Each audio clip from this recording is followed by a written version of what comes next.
اعوذ باللہ من الشیطان الرجیم، بسم اللہ الرحمن الرحیم۔ السلام علیکم ناظرین محترم، 92 نیوز چینل کے پروگرام صبح نور میں آپ کا میزبان غلام معین الدین نظامی اپنے ساتھیوں سمیت حاضر خدمت ہے۔ حضرت ابو انیس محمد برکت علی رحمہ اللہ تعالیٰ کی تالیف اسماء النبی الکریم سے سرور دو عالم صلی اللہ علیہ وآلہ وسلم کا ایک اسم مبارک پڑھنے اور سننے کی سعادت حاصل کرتے ہیں۔ سیدنا قائد العارفین صلی اللہ علیہ وآلہ وسلم، ہمارے سردار عارفوں کے رہنما، درود و سلام بھیجے اللہ تعالیٰ آپ پر، آپ کی آل پاک پر اور آپ کے صحابہ کرام رضوان اللہ تعالیٰ علیہم اجمعین پر۔ سیدنا عبداللہ ابن عباس رضی اللہ عنہما سے روایت ہے کہ ایک مرتبہ حضور نبی کریم صلی اللہ علیہ وآلہ وسلم کی بارگاہ اقدس میں اولیاء کرام کے متعلق عرض کیا گیا تو آپ نے فرمایا، ولایت کے مقام پر وہ لوگ فائز ہوں گے جنہیں دیکھنے سے اللہ یاد آ جائے۔ یہ متفقن علیہ حدیث ہے۔ ناظرین مکرم، ہمارا آج کا موضوع بہت ہی محبوب موضوع ہے، بہت ہی پسندیدہ، ایمان افروز بھی ہے، راحت انگیز بھی ہے، دلوں کو گرمانے والا بھی ہے اور روح کو تر و تازگی دینے والا بھی ہے۔ سیدنا داتا گنج بخش علی بن عثمان حجویری رحمۃ اللہ تعالی علیہ۔ ہم قائل ہیں عظمت اولیاء کے اور ان احسانات کو مانتے ہیں جو نسل در نسل ان بزرگوں نے تبلیغ اسلام کے سلسلے میں اس خطے پر بلکہ پورے عالم اسلام میں اپنے اپنے علاقوں میں مرتب کیے۔ اللہ تعالیٰ بھی محسنوں کا اجر ضائع نہیں فرماتا اور انسانوں کو بھی اپنے محسنوں کو یاد رکھنا چاہیے اور مسلمانوں کو تو ضرور ہی یاد کرنا چاہیے۔ ہم جو جنوبی ایشیا کے لوگ ہیں، جو بر صغیر جس کو کہا جائے، جس کو پرانا نام ہند کہہ لیجیے آپ، ان کو تو صوفیاء کرام کا بہت ہی زیادہ احترام کرنا چاہیے اور ان سے محبت کرنی چاہیے، اور کرتے بھی ہیں لوگ، اس لیے کہ اگر ان نفوس قدسیہ کی یہاں آمد نہ ہوتی اور انہوں نے اپنا وطن تج نہ دیا ہوتا اور شب و روز خدمت خلق کے لیے اور معرفت الہی کے لیے یہاں وقف نہ کر دیے ہوتے تو نہ جانے آج ہم کس گائے کو پوج رہے ہوتے، کس پتھر کی یا کس لکڑی کے بت کی عبادت کر رہے ہوتے۔ تو یہ ان کا صدقہ جاریہ ہے اور ان کا یہ اجر جاری ہے جو تبلیغ اسلام کے حوالے سے ان بزرگان دین کو اللہ تعالیٰ نے نعمت خاص سے نوازا۔ سچ پوچھئے ناظرین، تو اگر ہم جنوبی ایشیا میں کسی ایک مقام کو، کسی ایک درگاہ کو، کسی ایک دربار کو باب الاسلام کہہ سکتے ہیں تو وہ حضرت سیدنا داتا گنج بخش کی چوکھٹ ہے، جہاں اجمیر کے والی جھکے تھے، گدا گر ہم بھی اس دربار کے ہیں۔ اور اگر باب الہند کہا جائے کسی دروازے کو تو وہ بھی حضرت سیدنا علی بن عثمان حجویری رحمۃ اللہ تعالی علیہ کا دروازہ ہے، جہاں کی کثرت فیضان کا یہ عالم ہے کہ اپنے عہد کا ہر ولی بڑے سے بڑا اور چھوٹے سے چھوٹا وہاں حاضر ہوا ہے اس خطے کا، اور بیرون ممالک سے بھی جو لوگ تشریف لاتے ہیں، جو اہل اللہ ہیں، اہل معرفت ہیں، وہ سب سے پہلے اس درگاہ پر حاضری دینا اپنے لیے باعث عزت جانتے ہیں۔ ناظرین محترم، سوچنے کی بات یہ ہے کہ حضرت داتا گنج بخش کا جو مزار ہے وہ اتنا بابرکت ہے اس پورے خطے کے لیے اور اہل لاہور کے لیے کہ یوں سمجھ لیجئے کہ ہماری طریقت و معرفت کے بدن کا دھڑکتا ہوا دل ہے، محور و مرکز ہے۔ آپ 24 گھنٹے میں کسی وقت بھی اس آستان جنت نشان پر چلے جائیں تو آپ کو وہ خالی نہیں نظر آئے گا۔ لوگ تلاوت کر رہے ہوں گے، درود پاک پڑھ رہے ہوں گے، اوراد و وظائف میں منہمک ہوں گے۔ تو کچھ مقامات بھی ناظرین یاد رکھیے گا ایسے ہوتے ہیں جہاں جا کر اللہ یاد آ جاتا ہے۔ جس طرح اشخاص کے بارے میں فرمایا گیا کہ ولی کامل کی پہچان یہ ہے، ایک اچھے انسان کی پہچان یہ ہے کہ آپ اسے دیکھیں، اس کی محفل میں بیٹھیں، اس سے استفادہ کریں، اس کی صحبت میں رہیں تو آپ کو خدا یاد آ جاتا ہے۔ تو کچھ مقامات مقدسہ بھی ایسے ہیں جہاں انوار و تجلیات کی بارشیں ہوتی رہتی ہیں، اور آپ جب وہاں داخل ہو جاتے ہیں اس کے ریڈیس میں تو آپ کو اللہ یاد آ جاتا ہے اور رسول کریم صلی اللہ علیہ وآلہ وسلم سے آپ کی نسبت استوار تر ہوتی ہے اور آپ کے دل میں ایک رکت اور گداز پیدا ہوتی ہے۔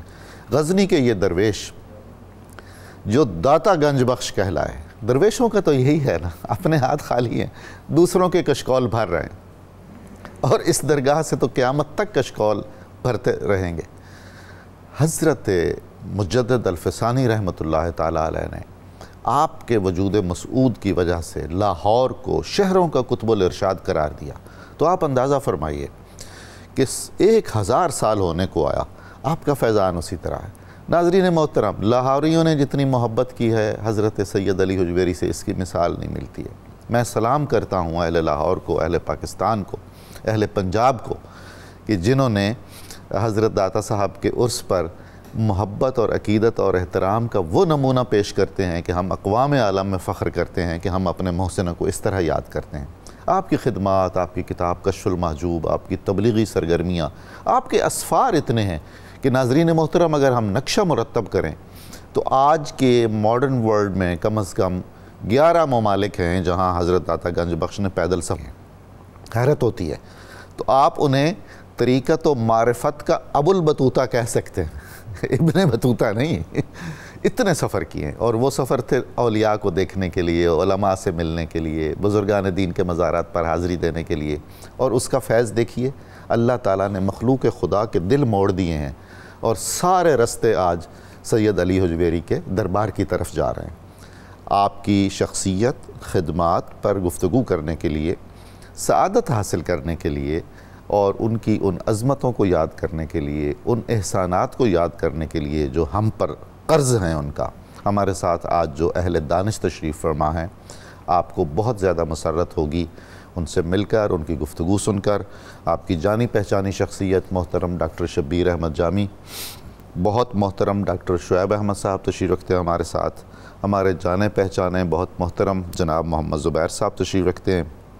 ہم گفتگو میں ناظرین آج کچھ بالکل نئے پہلو بھی کوشش کریں گے کہ آپ تک پہنچا سکیں، کیونکہ ایک روایتی اور رسمی طرز کے پروگرام جو ہم بزرگان دین پر سنتے ہیں، کرتے ہیں، دیکھتے ہیں، ان میں ضروری ہے کہ ان کو عصر حاضر سے ریلیٹ کیا جائے، اور کچھ ایسے گوشے بھی سامنے لائے جائیں جو موجود تو ہیں لیکن ہم ان کو اپنی گفتگوئی ترجیحات میں یا ابلاغی ترجیحات میں شامل نہیں کرتے ہیں۔ تو ہماری یہ کوشش انشاءاللہ العزیز آپ کی دعاؤں سے، اللہ کی برکت سے، اللہ کی توفیق سے کامیاب و کامران ہوگی۔ جناب جامی صاحب، حضرت داتا صاحب حسنی سید ہیں، 8ویں پشت پہ امیر المومنین علی مشکل کشا سے سلسلہ ملتا ہے۔ خاندانی پس منظر آپ کا، حسب نسب، وطن، کچھ والدین کریمین جن کا مزار غزنی میں موجود ہے، ارشاد فرمائیے، ہم کچھ رہنمائی حاصل کریں۔ بسم اللہ الرحمن الرحیم۔ یہ قبلہ نظامی صاحب، ہماری سعادت ہے کہ آج ہم سیدنا علی بن عثمان حجویری المعروف داتا گنج بخش رحمۃ اللہ علیہ کی تذکرے میں بیٹھے ہیں۔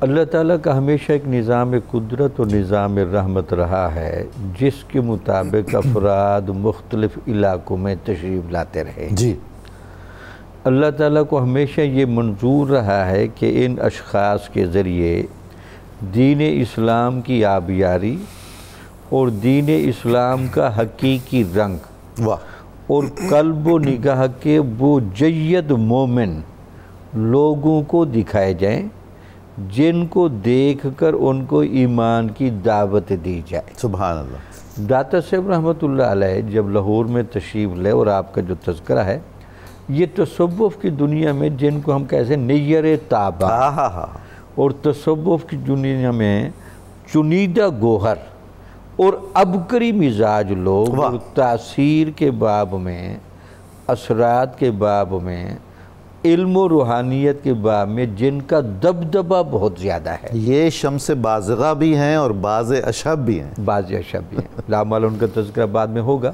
تو آپ حسنی سادات میں سے ہیں، آپ کا سلسلہ نسب 8 واسطوں سے حضرت علی المرتضیٰ رضی اللہ تعالی عنہ تک پہنچ جاتا ہے۔ میں ذرا نسب بھی تبرکاً پڑھ لوں۔ علی بن عثمان بن سید علی بن عبد الرحمن بن شاہ شجاع بن ابو الحسن علی بن حسین اصغر بن سید زید بن حضرت امام حسن بن سید امام علی المرتضیٰ کرم اللہ تعالی وجہ الکریم۔ آپ کی بڑی مہربانی کہ آپ نے زید شہید نہیں کہا، کیونکہ ایک غلط فہمی ہے، جہاں حضرت زید کا اسم گرامی آتا ہے وہاں بالعموم تذکرہ نگار زید شہید لکھ دیتے ہیں، وہ تو حضرت امام زین العابدین کے فرزند ارجمند تھے۔ ٹھیک ہے، یہ زید ہیں امام حسن بے شک۔ تو لگتا یہ ہے کہ جو روایات میں ملتا ہے کہ آپ خود اپنا نام بھی کشف المحجوب میں جا بجا فرماتے ہیں اور علاقے کی بھی نشاندہی کرتے ہیں۔ علی بن عثمان الجلابی الغزنوی ثم حجویری، یہ اپنے بارے میں خود کہتے ہیں کہ ہم ان علاقوں میں زیادہ تر رہے ہیں، اور زیادہ شواہد یہ بتاتے ہیں کہ آپ کے خاندان کے کچھ لوگ حضرت زید کی علیہ السلام کی اولاد سے اس علاقے کی طرف آئے، اور یہ زمانہ وہ بتایا جاتا ہے جب بنو عباس کا بہت زیادہ غلبہ تھا، اور اس حوالے سے جو وہاں کے سیاسی حالات تھے، حضور وہ دور ہے وہ تو آل حسن علیہ السلام کے لیے مشکل ترین دور ہے، اس سے پہلے کا جو دور ہے وہ خصوصاً آل حسین علیہ السلام کے لیے بہت کٹھن تھا، اور یہ دور تو آل حسن کے لیے بہت کٹھن تھا۔ تو حسنی سادات کثیر تعداد میں اسی عہد میں اطراف و اکناف اسلام میں پھیلے، بالکل بجائے اسی تناظر میں ان کے بزرگ غزنوی میں آئے۔ پھر اس کے بعد ان کے والد صاحب کا نام تھا حضرت عثمان، ان کی باقاعدہ مزار کی بھی اب نشاندہی کی جاتی ہے، وہ نیٹ پر بھی موجود ہے، ارباب بابا ان کو کہتے ہیں۔ دارا شکو نے پہلی دفعہ کہا کہ میں نے باقاعدہ وہاں جا کر آپ کے والد صاحب کا مزار، آپ کی والدہ صاحبہ کا مزار، اور آپ کے ماموں تاج الاولیاء کے نام سے مشہور، سبحان اللہ، تو میں نے وہاں جا کر دیکھی۔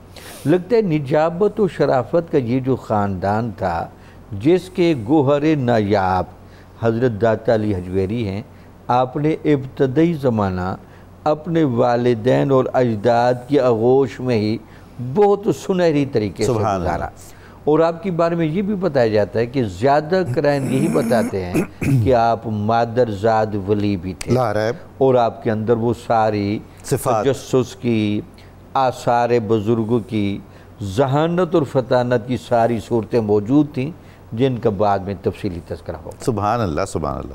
محترم شعیب صاحب، حضرت علی حجویری رحمۃ اللہ تعالیٰ علیہ کے اساتذہ کرام، پھر طلب طریقت کی جو لگن پیدا ہوئی آپ میں، اور اس سلسلے میں آپ نے رات دن سفر کیے، جو معلومہ دنیا اسلام ہے شاید ہی اس کا کوئی خطہ ایسا ہو جہاں آپ نہ گئے ہوں مشائخ کی زیارت کے لیے، استفادے کے لیے۔ پھر آپ کے پیر طریقت حضرت شیخ ابو الحسن خدتلی، ان کی خدمت اتنی، اور وہ شرف ملنا کہ شیخ کا سر اقدس اپنے چہتے مرید کی گود میں ہے، اور ان کی روح عالم بالا کو پرواز کر جاتی ہے، کوئی معمولی باتیں نہیں ہیں۔ ان سب حوالوں سے آپ ارشاد فرمائیں۔ حضرت علی حجویری 5ویں صدی ہجری کا ایک اتنا بڑا نام ہے کہ اس کے بعد ہر آنے والی صدی انہی کی صدی واہ واہ، سبحان اللہ۔ اور اس سلسلے میں جو قدیم ترین اور پہلی روایات اور کچھ نشانیاں ملتی ہیں، وہ ہمیں ملتی ہیں خواجہ حسن علی سجزی کے فوائد الفواد کی صورت میں، جو حضرت خواجہ نظام الدین کے ملفوظات کا مجموعہ ہے۔ کچھ اشارے اس میں ہیں، کچھ حالات زندگی کے بارے میں اشارے داتا صاحب نے اپنی شورۂ آفاق کتاب کشف المحجوب کے دیباچے میں، اور اس کے آگے جو ابواب ہیں اس میں چند اشارے ملتے ہیں۔ اچھا، وہ بنیادی سورس ہمارا حضرت سید علی حجویری کے سوانح کے اعتبار سے، آپ کی تصانیف کے اعتبار سے، آپ کے اسفار کو مرتب کرنے کے حوالے سے کشف المحجوب ہی ہے، کشف المحجوب مرکزی حوالہ۔ جی، اور پھر عجیب و غریب بات یہ ہے کہ جی اس سے پہلے 100 سال کسی نے کوئی تذکرہ نہیں کیا، اور عین ممکن ہے ڈاکٹر صاحب محفوظ نہ رہا، ہاں جی محفوظ نہ رہا، خود حضرت کی تصانیف اپنی۔ اور مزے کی بات یہ ہے کہ آج کوئی بھی ایسی تاریخ تصوف کی کتاب نہیں ہے جس میں ذکر نہ ہو، مشائخ عظام کا ایسا تذکرہ موجود نہیں ہے جس میں آپ کا ذکر نہ ہو۔ اچھا، ان دو بنیادی سورسز کو لے کر جو معلومات ہمارے پاس آتی ہیں آپ کی ابتدائی زندگی کے بارے میں، وہ یہی ہے کہ آپ کے والد گرامی جو اپنے زمانے کے عالم باعمل تھے اور بڑی نیک نامی اور اچھی شہرت کے مالک تھے، اور آپ کی والدہ ماجدہ وہ اپنی پرہیزگاری کی وجہ سے، اپنے تقوی کی وجہ سے وہ بہت معروف تھیں، اور پھر ماموں، آپ کے ماموں کا تذکرہ ہوا۔ ان سب لوگوں کے ہاں ابتدائی طور پر جیسے ماں کی گود میں پرورش ہوتی ہے یوں پرورش ہوتی رہی، اور ابتدائی تعلیم آپ نے حاصل کی حضرت ابوالعباس شکانی رحمت اللہ اتنا بڑا نام کے سامنے، اتنا بڑا نام ہے۔ غزنی اصل میں اس وقت مجموعی طور پر اطراف و اکناف عالم سے جمع ہونے والے مختلف علماء اور مشائخ کی ایک کہکشاں بنا ہوا تھا۔ ڈاکٹر صاحب یہ جو صدیاں ہیں ہم ان کو سنہری ترین صدیاں کہہ سکتے ہیں؟ جی بلا جیسے اللہ کے رسول صلی اللہ علیہ وسلم نے فرمایا میرا زمانہ بہتر ہے، پھر بعد کا، پھر بعد کا۔ سبحان اللہ۔ تو یہاں بہترین لوگ ہمیں ملتے ہیں بعد از عہد رسالت و صحابہ۔ بعد از عہد رسالت یہ تصوف کا بہترین دور۔ بے شک۔ اس کے بعد آپ دیکھیں کہ جی آپ نے کوئی آپ کی شخصیت کے بارے میں انہوں نے کن کن سے کسب فیض کیا، اس میں دو ہمیں طبقے بنانے پڑتے ہیں۔ جی ایک وہ جن سے براہ راست جن علماء کی خدمت میں رہ کے، جن مشائخ کی خدمت میں رہ کے آپ نے ان سے استفادہ کیا، ان میں حضرت ابوالمظفر احمد بن حمدان اچھا اور حضرت ابوالقاسم جرجانی رحمت اللہ علیہ، ان سے براہ راست استفادہ کیا۔ البتہ حضرت ابوالقاسم کچھ شاعری سے بھی آپ کے مراسم رہے اور فیضان ماں سے بھی لیتے رہے۔ اب ایک طرف یہ سلسلہ جنیدیہ میں جی بیت ہیں حضرت ابوالفضل ختلی رحمت اللہ علیہ کے دست حق ڈاکٹر پرست۔ صاحب یہ تو بالکل سارا سلسلہ بھی اور خاندان بھی وہی ہے جو سیدنا غوث العظم رحمت اللہ تعالیٰ علیہ کا ہے۔ یہ وہی سلسلہ ہے جنیدی بھی جس میں اور آپ حسنی بھی۔ تاج اولیاء حضرت شیخ عبدالقادر جیلانی جیسی شخصیت موجود ہے، اس میں ہے، اور روحانی استفادہ اس کے علاوہ اور ذوقی استفادہ کہاں سے ہو رہا ہے؟ وہ ہو رہا ہے منصور بن حلاج سے۔ سبحان آپ ان سے، ان کی فکر سے اور ان کے جذبے سے بہت متاثر تھے۔ اسی طرح آپ ابو سعید ابوالخیر سے رحمت اللہ تعالیٰ رحمت اللہ علیہ، ان کے جذبے دروں سے، ان کے سوز دروں سے بہت زیادہ متاثر تھے۔ پھر یہ جو سفر کے معاملات ہیں، یہ طریقت میں بنیادی ترین مراحل میں شمار ہوتے ہیں۔ سفر بھی ایک سلوک کا سلوک کا ایک مرحلہ ہے۔ چنانچہ تمام بڑے صوفیاء ہیں سیرو فی الارض کی اصل میں تو تخمیل کرتے ہیں، سیر و سفر میں رہے، سیرو فی الارض، اسی لیے چنانچہ پوری اسلامی دنیا آپ دیکھیے کہ آپ نے سیر و سفر میں طے کی، اور اس کے بعد وہاں سے جو کچھ فیضان سفر میں آپ کو حاصل ہوا ہے اس کی مثالیں ہمیں ملتی ہیں کشف المحجوب۔ جی بالکل، بہت خوب۔ جناب زبیر صاحب، حضرت داتا گنج بخش کی بر صغیر میں آمد کیسے ہوئی؟ یہاں لاہور میں قیام، تبلیغی سرگرمیاں، خدمات، اور ایک بالکل اجنبی ملک میں، اجنبی دیس میں کیسے آپ نے ایسا پودا لگایا جو آج ایک چھتنار بنا ہوا ہے اور عوامی مقبولیت اور پذیرائی؟ ارشاد کیجیے۔ بسم اللہ الرحمن الرحیم۔ حضرت داتا علی حجویری رحمۃ اللہ علیہ کو 1034 یا 1035 کے آس پاس میں لاہور میں تشریف عیسوی میں یہاں تشریف لے کے آئے تھے، اور جب وہ لاہور میں تشریف لائے تھے تو یہ پاکستان تو نہیں تھا، یہ تو آپ ایسے ہی سمجھ لیں کہ آپ کفرستان میں آئے تھے، آگے کوئی ویلکم کرنے والا بھی نہیں تھا۔ اسے اسلامستان بنانے کے لیے، جی اسے اسلامستان بنانے کے لیے، بالکل اسے اسلامستان بنایا۔ سب سے پہلے وہ تصوف کا اصول ہے نا کہ جب آپ نے کسی جگہ کو اسلامستان بنانا ہوتا ہے تو پھر اہل جو متصرفین ہوتے ہیں، روحانین ہوتے ہیں، وہ آ کے تصرف کا پہلے جھنڈا گاڑ دیتے ہیں، اور بعد میں پھر وہ روح عمل اور مٹیریلائز ہوتا ہے۔ یہ سمجھ لیجئے نا کہ بانیان تکوینی ہیں، جی بانیان جو صدیوں پہلے آ جاتے ہیں وہاں، بالکل جیسے استنبول جس کا اصل نام اسلام بول ہے، جی ایسے وہ بھی تو شہر اسلام ہے۔ جی بالکل، ہمارا دارالحکومت اسلام آباد ہے۔ بالکل ایسے ہی۔ اچھا، جب آپ ادھر تشریف لائے تو جو لاہور کے نائب حاکم تھے رائے راجو، تحقیقاتی چشتی میں انہوں نے نور احمد صاحب نے بیان کیا، تو وہ آپ سے متاثر ہوئے، مسلمان ہوئے، اور ان کے دیکھا دیکھی بہت زیادہ ہندو مسلمان ہوئے.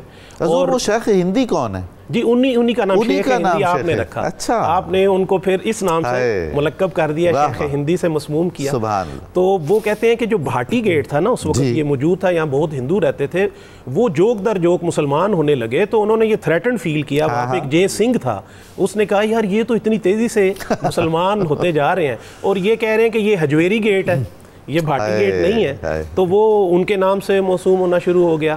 تو پھر نا جب سلطان مسعود, سلطان محمود غزنوی کا بیٹا سلطان مسعود آیا جب 1037 میں, تو انہوں نے باقاعدہ شکایت کی حضرت داتا علی حجویری کی. جے سنگھ جو تھا ان کا ایک رہنما تھا ہندوؤں کا, وہ لیڈ کر رہا تھا, اس کا ایک ڈیلیگیشن ملا مسعود سے کہ بھائی یہ بابا جی سے بچائیں ہمیں. جی ہمیں ان سے بچائیں. انہوں نے کہا یار ایک دفعہ جا کے انہیں مل تو لو, شکایت تو کر رہے. جب وہ جے سنگھ اپنا وفد لے کے گیا اور جب اس نے گفتگو کی تو وہ کہتے ہیں کہ آپ نے اتنی اچھی گفتگو, اتنی شائستگی سے گفتگو کی, اتنی کنونسنگلی, اتنی امپریسولی, کہ وہ کہتا ہے کہ جی میں نے تو ارادہ کر لیا کہ میں تو اب مسلمان بن گیا. اور اس نے کہا جی میں وڈرا کرتا ہوں, میں نہیں کہتا کہ آپ اس کا نام جو ہے نا وہ حجویری گیٹ ہی رہنے دیں, لیکن آپ کا اخلاق دیکھیں, آپ کی رواداری. آپ نے کہا نہیں, نہ یہ تیرے نام سے موسوم ہوگا, نہ یہ حجویری کے نام سے موسوم ہوگا, اس کا نام بھاٹی چل رہا ہے, اسے بھاٹی ہی چلنے دو. حضور صوفیاء کو ناموں سے تو غرض نہیں ہوتی, جی بے شک, کام سے غرض ہوتی. جی بے شک ایسے ہی ہے. اچھا پھر آپ نے جو ادھر خدمات کی نا, آپ نے آتی لاہور میں خانقاہ جہاں پہ آپ کا روضہ مبارک ہے, یہاں ہی خانقاہ آپ نے بنا دی تھی, اور جہاں لوگ جوک در جوک آپ کے پاس آتے تھے. اچھا درویش جو ہوتے تھے ایک ایسے ملک میں, آپ نے لکھا نا کہ میں یہ میرے ہم جنس نہیں ہے, جی یہ کوئی غیر جنس میں محبوس ہو گیا ہوں. تو وہاں پہ پھر جتنے درویش آتے تھے ان کے لیے گوشہ عافیت آپ کی خانقاہ ہوتی تھی. اچھا آپ اتنی خدمت فرماتے تھے, لوگ کہتے ہیں نا کہ داتا اس لیے کہتے ہیں کہ آپ کی اتنی نفع رسانیاں, اتنا فیض ہے, جو بھی آپ کے پاس آتا آپ اس سے پوچھے بھئی آپ نے تنہا رات بسر کرنی ہے یا مجلس میں رہنا ہے. اگر وہ کہتا ہے کہ میں نے تنہا, اسے الگ کمرہ دیتے. اچھا پھر اس کے پاس جاتے, پانی لے کے میں تیرے پاؤں دھلوا دیتا ہوں, تو سفر کی صحبتیں برداشت کر کے آیا. جب صبح اٹھتا تو جو بہترین اور صاف ستھرا حمام ہوتا ادھر لے جاتے اور کہتے یار تیری کمر مل دیتا ہوں, تیرے ٹخنوں پہ گھٹنوں پہ اگر کوئی میل ہے میں وہ صاف کر دیتا ہوں. اب یہ دیکھیں آپ, ان کا لنگر تو رواں ہی تھا, اور ان کا اخلاق اور ان کی جو محبت. اچھا دیکھیں جو فیض رسانی ہے نا جو داتا صاحب میں نے کہا, اب آپ کا جو فیض ظاہری, یہ تو میں نے ظاہری بتایا نا, جو باطنی فیض تھا وہ کشف المحجوب نے مرشد کامل بن کے دیا. سبحان اللہ. اب دیکھیں نا حضرت نظام الدین اولیاء محبوب الہی نے فرمایا ہے نا کہ اگر مرشد کامل کی کسی کو ضرورت ہو تو اس کتاب کو مرشد کامل پکڑ لے. جی درر نظامی میں آپ کا یہ ملفوظ موجود ہے. جی بالکل اس میں موجود ہے. اور دیکھیں لوگ فیض اٹھا رہے ہیں نا اس سے. مرشد کامل اگر آپ اس کو, اچھا اس میں فقہی مباحث بھی ہیں, اس میں کلامی مباحث بھی ہیں, دروس تصوف تو اس میں ہے ہی ہے نا, لیکن اگر آپ اس کو پڑھتے جائیں, بار بار پڑھتے جائیں, تذکرہ صوفیاء بھی کہہ سکتے ہیں. جی تذکرہ صوفیاء, دروس تصوف بھی ہیں, لیکن اگر آپ اس کا انٹلیکچول پایا دیکھیں نا, جی وہ اتنا انٹلیکچول پایا, اگر انٹلیکچول انداز میں ہم اس کو پڑھیں, اس میں جو فلسفیانہ بحث بھی ہے ایک لحاظ سے, جو صوفیانہ فلسفیانہ جس کو ہم کہہ سکتے ہیں, تو آپ کو اس پائے کی کتاب نہیں ملے گی. زبیر صاحب آپ کی بات سے میں چاہتا ہوں کہ آپ ہی کے توسط سے یہ عرض کر دوں ناظرین کو وضاحت سے کہ ایک بار یہ کوشش کی گئی یہ غلط فہمی پھیلانے کی کہ جہاں اب حضرت سید علی حجویری کا مزار ہے یہ حقیقی مزار نہیں ہے, بلکہ آپ کا اصلی مزار شاید قلعہ لاہور میں ہے یا فلاں کسی جگہ پہ ہے. اس کی مکمل تردید ہونی چاہیے. جی بالکل تردید, یہ بالکل خلاف حقیقت ہے. جی بالکل تاریخی شواہد کے خلاف ہے. جی سفینہ معرفتی اس کے خلاف ہے. سفینۃ الاولیاء میں جی داراشکو نے لکھا ہے کہ یہاں اسی جگہ پہ جہاں پہ آپ کا مزار مبارک ہے, یہیں پہ آپ کی خانقاہ تھی. بلکہ اسی وساطت سے وہ واقعہ بیان کر دیتا ہوں. کچھ لوگوں کا یہ خیال تھا کہ شاید اس کا قبلہ تھوڑا سا نا آپ نے صحیح نہیں رکھا, تو آپ نے کہا یار آ جاؤ سارے پڑھے ہو جو میرے پیچھے. آپ نے جب 2 نفل پڑھے تو آپ نے کہا آپ دیکھو سامنے, سامنے دیکھا تو اللہ تعالیٰ نے حجابات ہٹا دیے اور دیکھا کہ بالکل کعبہ سامنے تھا. سبحان اللہ. تو مقصد ہے کہ اس سے آپ کی پھر شہرت بھی ہونا شروع ہوئی. کہتے ہیں کہ یہ پہلی کرامت تھی, اس کرامت کو دیکھ کے پھر اللہ تعالیٰ نے آپ کو بہت زیادہ شہرت عطا. اور آپ کو داتا کہنا بھی معاذ اللہ کوئی خلاف عقیدہ توحید نہیں ہے. دیکھیں انہوں نے فائدہ پہنچایا, فیض رسانی پہنچائی. وہ بخاری شریف والی حدیث ہے نا, وہ جو آپ نے مقبولیت کی بات کی, ایک تو فذکرونی اذکرکم, بالکل اللہ تعالیٰ اب ان کا ذکر کروا رہا ہے, اور دوسرا بخاری شریف کے حوالے سے ہے کہ اللہ تعالیٰ جبریل کو کہتے ہیں کہ میں جس سے محبت کرتا ہوں تم بھی اس سے محبت کرو. وہ محبت کرتا ہے, اہل عثمان میں اعلان کرتا ہے, اس اعلان کی برکت سے دنیا میں بھی وہ بندہ مقبول ہو جاتا ہے. سبحان اللہ سبحان اللہ سبحان. ناظرین محترم آپ دیکھ رہے ہیں کہ ہم کتنی محبت سے نذرانہ عقیدت پیش کر رہے ہیں بارگاہ سید حجویر میں. اب ہمیں درود پاک سننے کی سعادت حاصل کرنی ہے، ایک مختصر وقفہ لیتے ہیں، آپ ہمارے ساتھ رہیے گا، یہ ذکر جمیل اسی طرح جاری رہے گا، بہت جلد دوبارہ ملتے ہیں۔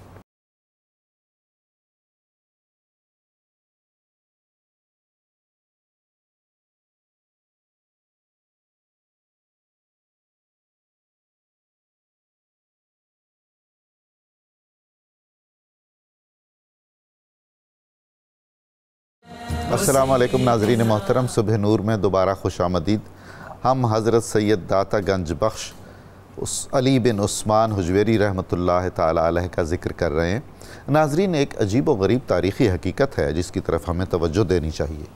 جو اکابر مشائخ ہیں، صدیوں سے جن کی خانقاہیں مرکز روحانیت بنی ہوئی ہیں، وہ 2-3 وجوہات اس میں ظاہری عالم اسباب میں ہمیں دکھائی دیتی ہیں۔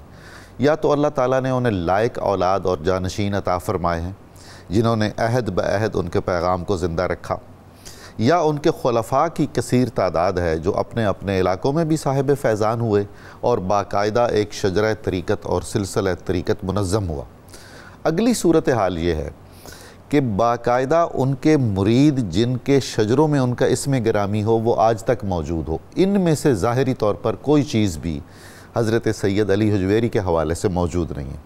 تو پھر آپ کی پذیرائی اکابر مشائخ کی طرح، عظیم الشان درگاہوں کی طرح، ایک کشف المحجوب کی بنیاد پر اور ایک خود آپ کے وجود مسعود کی بنیاد پر، جو برہان العاشقین بھی ہے اور فرقان المحبت بھی ہے، زندہ رہے گا ہمیشہ ان کا نام۔ اور ایک بات اور، ہم اینتھروپولوجی میں جو ایک کہنا چاہیے امپیکٹ فیکٹر کسی بھی پرسنالٹی کا دیکھتے ہیں یا اس کو میئر کرتے ہیں، آپ دیکھیے کہ ہر 5ویں 6ٹی دکان پر داتا لکھا ہوا ہے یا حجویری لکھا ہوا ہے، ریڈیو پہ حجویری لکھا ہوا ہے۔ اب دیکھیے اگر ایک بہت عظیم الشان کمپلیکس ہے اس پر حجویری لکھا ہوا ہے تو عین ممکن ہے اس صاحب حیثیت آدمی کے اس ایسے کتنے ہی کمپلیکسز ہوں، اور ریڈی والے کا تو سارا سرمایہ حیات ہی وہی ہے۔ یہ وہ عوامی محبت ہے جو دلوں میں راسخ کی ہوئی ہے اور ہمیشہ رہے گی۔ آپ لاہور اور دوسرے شہروں کے کسی گلی کوچے میں چلے جائیں، کہیں نہ کہیں آپ کو حضرت سید علی حجویری کا اسم گرامی کسی نہ کسی رنگ میں چمکتا دمکتا اور اپنی نورانی کرنیں بکھیرتا ہوا دکھائی دے گا۔ محترم جامی صاحب، مشائخ اور علماء نے اپنے اپنے تذکروں میں، اپنی کتابوں میں حضرت سید علی حجویری کو بہت خراج تحسین پیش کیا۔ آپ کی تصانیف ہیں، آپ شاعر بھی تھے، وہ جو محو ہو گئیں، کچھ چوری ہو گئیں، اسی لیے کشف المحجوب میں بار بار آپ اپنا اسم گرامی لکھتے ہیں۔ آپ کے مابعد کے صوفیانہ ادب پر بہت گہرے اثرات ہیں۔ کوئی کتاب ایسی نہیں، جیسا کہ ڈاکٹر شعیب فرما رہے تھے، کہ جس نے فکر حجویری سے استفادہ نہ کیا ہو۔ اور پھر تذکروں میں آپ کا ذکر ہے، ارشاد فرمائیے۔ بسم اللہ الرحمن الرحیم۔ بہت خوبصورت آپ نے باتیں فرمائی اور بہت خوبصورت تذکرہ چل رہا ہے۔ سیدنا علی حجویری رحمۃ اللہ علیہ کے ہاں کچھ امتیازات کا اور انفرادیت کے بڑے کئی پہلو ہیں۔ جی، ایک بڑا گہرا پہلو جس کی طرف آپ نے اشارہ فرمایا کہ ظاہری عوامل نام کے بقا کے اور قبولیت کے کوئی نہیں۔ جی قبلہ نظامی صاحب، یہ جو نام کا بقا اس کے ظاہری سبب تو کوئی نہیں، لیکن قرآنی سبب موجود ہے۔ سبحان اللہ، سبحان اللہ۔ اللہ تعالیٰ نے قرآن مجید میں ارشاد فرمایا، ان رحمت اللہ قریب من المحسنین۔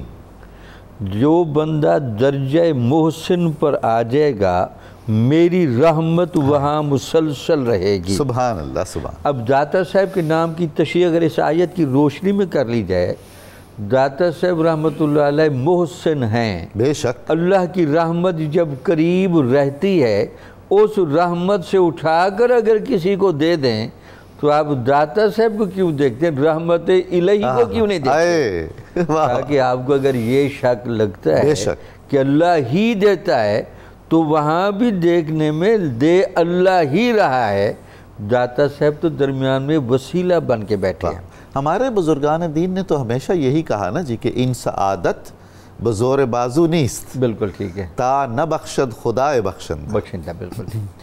خود فرماتے ہیں کہ میں اپنے مرشد گرامی ابو الحسن ختلی رحمۃ اللہ علیہ سے بہت متاثر تھا، اور میں دیکھتا تھا، میں نے بڑے مشائخ چیک کیے تھے اور ان کی صحبت میں رہا تھا، جتنی تقوی اور احتیاط کی زندگی میرے مرشد نے گزاری ہے نا، میں اس سے غیر معمولی طور پر متاثر تھا۔ حضور نبی اکرم صلی اللہ علیہ وسلم سے پوچھا گیا، اے اللہ کے نبی یہ فرمائیں کہ ہمارے دین میں جو فیض و برکت ہے اس کی انتہا کہاں پر ہوتی ہے؟ تو آپ نے فرمایا اس کی انتہا تقوی پر ہوتی ہے۔ تو یہ جو داتا علی حجویری کا نام چل رہا ہے، فیض چل رہا ہے، یہ آپ کے تقوی کی کیفیت کیا کا بات رنگ ہے، سبحان اللہ سبحان اللہ نے وہ تقوی والا ظرف، وہ دماغ و دل، وہ جسم دیا تھا جو طہارت کے ایسے انمول کسب و وہب کی صلاحیتوں سے مزین تھا کہ 1000 سال گزرنے کو ہیں، لیکن نہ انوار کا رنگ کم ہوا، نہ فیض کا رنگ کیسے کم ہوگا، نہ کیفیت کم ہوئی۔ اچھا پھر آنے والے جامی صاحب بات یہ ہے کہ مجھے 20 نوجوان اور بہت ہی محبت کرنے والے یہ پوچھتے ہیں کہ آپ صوفیاء کا ذکر کرتے ہیں، ان کے واقعات اور ان کی تعلیمات بتاتے ہیں، خصوصاً جب جامی صاحب بتا رہے ہوتے ہیں تو بالکل پتہ بھی چلتا ہے کہ انہوں نے وہ ساری کیفیات خود پر وارد کی ہوئی ہیں اور اس رستے پر چل رہے ہیں۔ تو آج کے دور میں نوجوان لوگ اس رستے پر اسی طرح چل سکتے ہیں جیسے ان بزرگوں نے ریاضتیں کیں، مجاہدے کیے، دنیا سے بے رغبتی، دنیا میں رہ کر بھی دنیا کو دل میں نہیں بسایا؟ اصل میں تو صوفیاء نے جو دبستان دیا، یہ کشف المحجوب ہے، یہ تو اصل میں بنیادی طور پر اخلاقیات اور تربیت کا وہ گہرا رنگ ہے۔ ہمارے لیے اخلاق اور تربیت کے تمام قرینوں پر چلنا اس لیے ضروری ہے جہاں ہمارے لیے حقوق العباد، حقوق اللہ کی پابندی ضروری ہے، یہ حقوق العباد کے سارے قرینے یہ صوفیاء سے ہی نظر میں آتے ہیں۔ مگر مشکل ہے جی، آپ کو مشکل نہیں پیش آتی اس طرح رہنے میں، سادہ، قناعت پسند، درویش منش؟ مجھے تو کوئی مشکل پیش نہیں آتی۔ تو کہنے کا مقصد یہ کہ اس کو اپنایا جا سکتا ہے۔ ہاں یہ مسلسل محنت کا کام ہے، مسلسل محنت، ایک ایک چیز لیتے ہیں۔ بلکہ میں ایک سادہ جملہ کہوں، زندگی میں فرائض کو اور حرام کی ایک لسٹ بنا لیں، فرائض سے کوتاہی نہ کرو اور گناہ کبیرہ کی ایک ایک چیز زندگی سے نکالتے جائیں۔ سبحان اللہ، آپ کو تصوف کی چاشنی کی سمجھ آ جائے، کیا خوب، کیا خوب۔ جو کہتے جی گناہ کبیرہ کے دائرے سے میں نکلے بغیر تصوف کے رنگ کو چیک کر لوں تو وہ پھر منافقت کر رہا ہے، وہ ان چیزوں سے آشنا نہیں ہو سکتا۔ ہمارا ایسے کسی صوفی سے کوئی تعلق نہیں ہے جو اباحتی ہے، بالکل، یا جو حدود و قیود شریعت کا پابند نہیں ہے۔ بالکل ٹھیک۔ اچھا داتا صاحب کی قبولیت کی ایک وجہ یہ بھی تھی کہ بعض اوقات تصوف کے اندر کچھ ایسے میادین بھی آ گئے بالکل جہاں ناقص لوگ ہو سکتے ہیں، جہاں التباسات ہو سکتے ہیں، شکوک و شبہات، جہاں وقتی ضرورتوں کے تحت کچھ چیزیں اختیار کی گئیں، رسوم آ گئے۔ داتا صاحب کی شہرت کی وجہ یہ بھی کہ کشف المحجوب میں آپ کو دین اسلام کے عمل اور اخلاق کا وہ ایک انسائکلوپیڈیا اور دستور العمل ملے گا کہ آپ بہت حیران ہو جائیں گے، یار کیا رنگ ہے۔ اچھا حضرت کو عقیدت کس کس نے پیش نہیں کی؟ جی خواجہ معین الدین سبحان اللہ میری رحمت اللہ علیہ کا نام دیکھیں۔ اچھا الفاظ آپ نے کیا استعمال کیا؟ گنج بخش، عام خیرات نہیں، خزانہ دینے والا، یعنی آپ کے سخی ترین ہونے کا ٹائٹل دیا، بے شک، فیض عالم۔ اللہ تعالیٰ کی رحمت اور برکت کا اتنا جم گھٹا ہے، ایک دفعہ اس جگہ بیٹھ کر تو دیکھیں مظہر نور خدا، جن کو یہ شوق ہے کہ کہیں جلوہ خدا نظر آنا چاہیے، وہ تو ذرا داتا صاحب کے پاس آ کر بیٹھ کر دیکھیں، ناقصارہ پیر کامل، ناقص لوگ بھی اگر یہاں آئیں ان کو بھی فیض ملتا ہے، کاملارہ رہنما اور کاملوں کو بھی فیض ملتا ہے۔ پھر جیسے زبیر صاحب نے فرمایا، خواجہ نظام پاک کا یہ کہنا کشف المحجوب مرشد کامل کے سبحان اللہ ہے، مرشد کامل آپ کو دلا دے گی۔ واہ جناب شعیب صاحب، میں چاہتا ہوں کہ بہت مختصر سوالات 3-4 آپ سے کر لوں۔ سب سے پہلے تو یہ فرمائیے گا کہ یہ کشف المحجوب لفظ کا کیا مطلب ہے، معانی اور مفاہیم کیا ہیں؟ جی کشف المحجوب کا لفظی مطلب یہ ہے کہ حجابات کو ہٹانا۔ اچھا، سو یہ حجابات وہ ہیں جو انسانی عقل اور انسانی نفس، یعنی چھپی ہوئی چیزوں سے، چھپی ہوئی چیزوں کو واضح کرنا، جو چیزیں پس پردہ ہیں ان کو سامنے لے کے آنا۔ ٹھیک، داتا صاحب کو ضرورت کیا پیش آئی ہے کتاب لکھنے کی؟ یہ بڑا امپارٹنٹ سوال ہے۔ اب داتا صاحب کے سامنے وہ تمام مباحث موجود تھے جو ایک مدت سے اہل تصوف میں بڑی اہمیت کے حامل تھے۔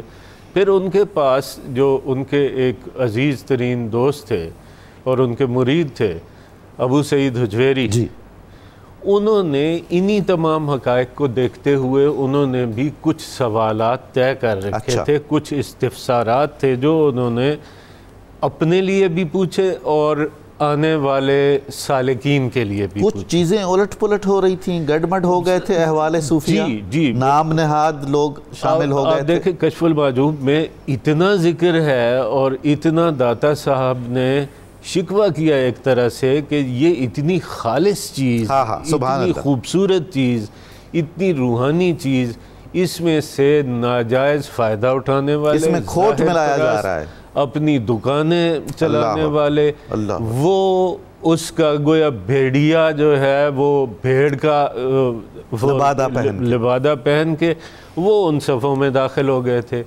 اور لوگوں کو تصوف سے اور صوفیاء سے ایک طرح سے دور ہونے کا سبب بن رہے تھے، اور کچھ ایسی تعلیمات بھی منسوب کر رہے تھے جو صوفیاء کی تعلیمات نہیں تھی۔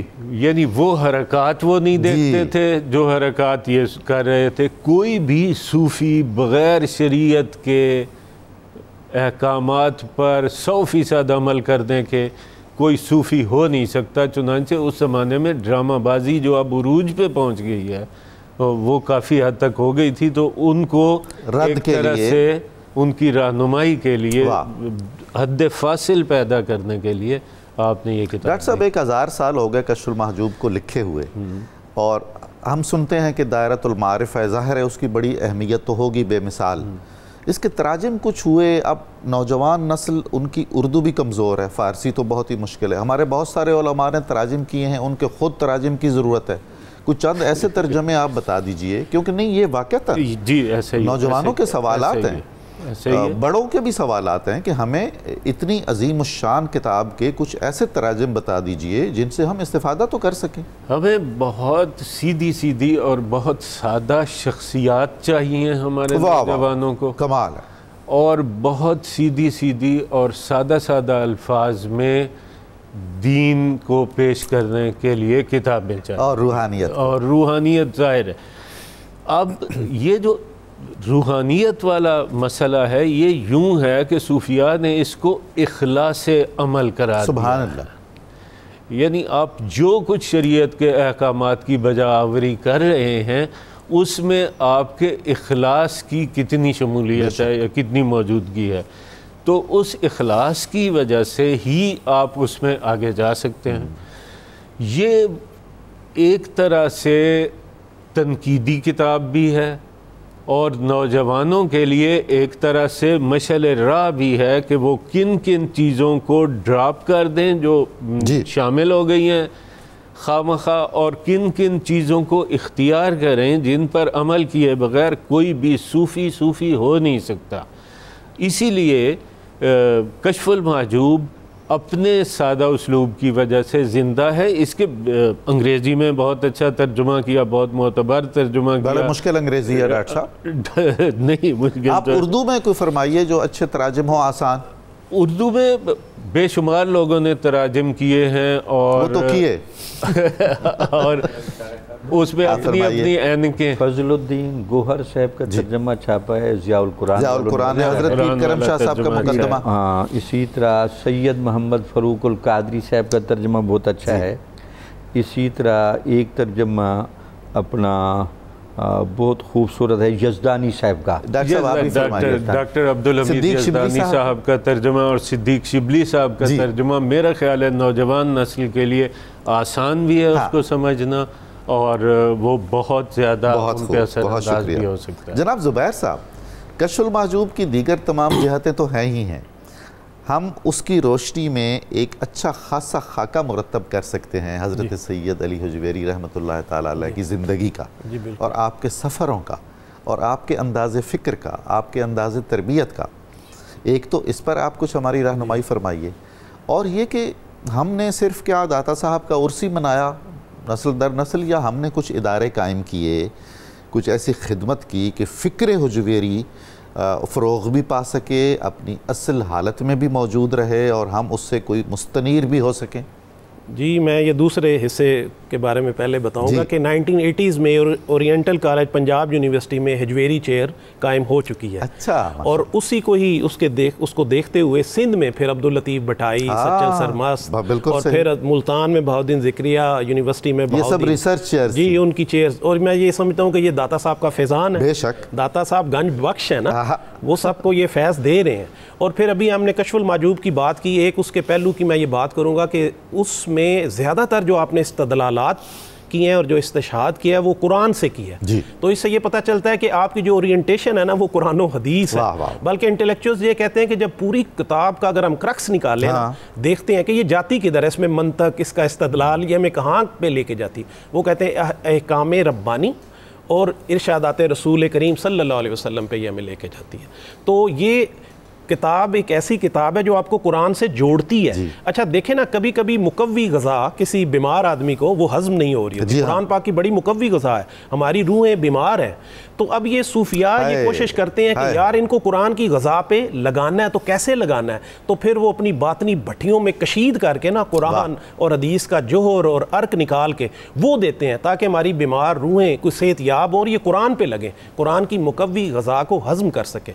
تو یہ ایک بڑا کشف المحجوب کا میں سمجھتا ہوں معجزہ ہے، اور یہ بالکل زندہ مرشد کی طرح. آپ جتنی دفعہ اس کو پڑھیں گے، اگلی دفعہ جب آپ پڑھیں گے آپ کہیں گے یہ تو میں نے پڑھا ہی نہیں تھا، یہ تو اب میرے پہ یہ اب نیا ایک عقدہ کھل رہا ہے، یہ تو شاید میں نے پڑھا ہی نہیں ہے. یعنی آپ کبھی بھی اس سے سیری نہیں ہوگی، آپ جتنی دفعہ بھی اس کتاب کو پڑھ لیں. اور اس میں داتا صاحب کی اگر آپ ان کی فکر کو اور ان کی زندگی کو سمجھنا ہے، ٹھیک ہے، اس کا ایک خاکہ آپ کو آٹو بایوگرافیکل جسے کرونیکل کہتے ہیں وہ یہ نہیں ہے. جی بالکل، کیونکہ یہ تو دروس تصوف ہے. لیکن جب ان کی وضاحت کرتے ہیں داتا صاحب تو پھر اپنی مثالیں دیتے ہیں، اپنے اساتذہ کی مثالیں دیتے ہیں، پھر وہ اپنے اسفار کا بتاتے ہیں کہ میرا ایکسپوجر کیسا ہے. یہ ساری اس عہد کی عرفانی تاریخ بھی ہے اور سماجی اور ثقافتی بھی تاریخ ایک طرح سے ہے. اچھا دیکھیں، انہوں نے ہمارا جو اسلامی معاشرے کی تشکیل کی جو بنیاد رکھی اس میں انہوں نے امراء کو، ٹھیک ہے، فقراء کو اور علماء کو خطاب کیا کہ یہ اگر بے عمل ہو جائیں گے نا، یہ اگر غیر متقی ہو جائیں گے، یہ بے توکل ہو جائیں گے، یہ تو شیطان کے دوست ہو جائیں گے. اچھا پھر آپ نے جو باب قائم کیا، سب سے پہلے باب العلم قائم کیا اپنی اس میں کتاب میں کشف المحجوب میں، اور ہمیں یہ بتا دیا کہ کسی بھی جو مہذب معاشرہ ہے اس کی بنیاد علم پہ ہے.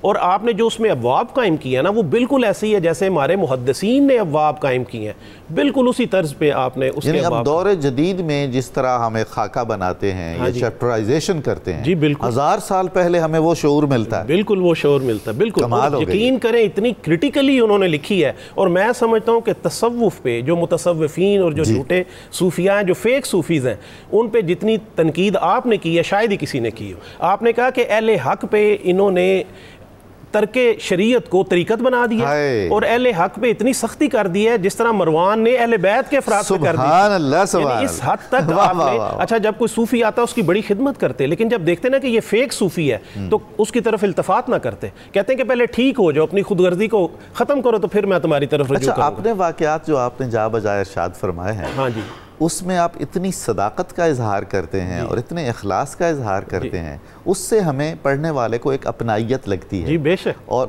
وہ جو اپنے ذاتی مثال سے ایک چیز راسخ ہوتی ہے ذہن میں، وہ آپ ایک فلسفیانہ انداز فکر میں یا منطقی استدلال سے شاید اتنا راسخ نہ کر سکتے ہوں جتنا ایک ذاتی مثال سے. جی دیکھیں اس میں سیلف ڈیپریکیٹنگ ریمارکس دے جاتے ہیں، یعنی اپنے آپ کو بھی سپیئر نہیں کرتے. اچھا آپ نے وہ استاد محترم ابو العباس شکانی کا بتایا نا کہ جب وہ ضرب اللہ مثلا عبدا مملوکا والی آیت پہ پہنچے کہ بندہ جو ہے وہ تو اس کی کوئی حیثیت نہیں ہے، وہ تو جو مملوک بندہ ہوتا ہے وہ کوئی شے نہیں ہے. قرآن پاک کے کہتے ہیں جب وہ اس پہ آئے تو کہتے ہیں 11 سال سے آپ کے استاد محترم نے کہا کہ میں 11 سال سے قرآن پہ غور و فکر کر رہا تھا, جب میں اس آیت پہ پہنچا ہوں نا تو اب میری بس ہو گئی ہے, مجھے پتہ چل گیا ہے کہ اللہ بس ما سو اللہ حوث, اللہ ہی اللہ ہے اور ہم بے حیثیت ہیں, ہماری کوئی حیثیت نہیں. بہت شکر گزار ہوں, اللہ تعالیٰ آپ کو سلامت رکھے اور ہمیں توفیق دے کہ ہم آپ کے علم, فضل اور اخلاص سے فائدہ اٹھاتے رہیں.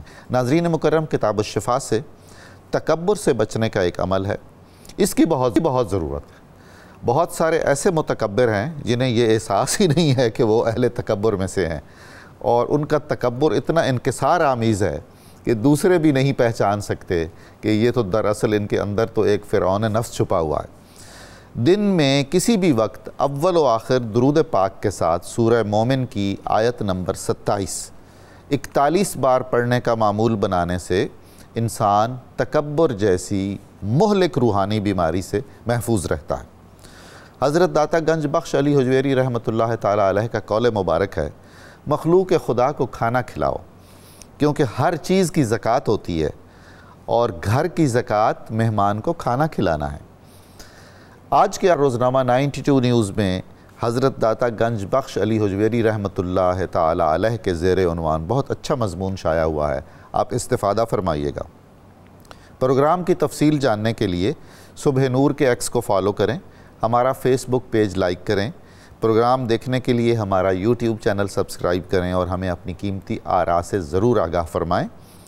اب آپ ہم سب مل کر لگاتے ہیں نعرہ مقصد پاکستان اپنے دل کی گہرائیوں سے, اور اس کے بعد ہم سنیں گے بہت خوبصورت منقبت جو کلام ہے جناب صاحبزادہ محمد لطیف ساجد چشتی صاحب کا, اور آواز ہوگی جناب محمد اویس رضا صابری کی.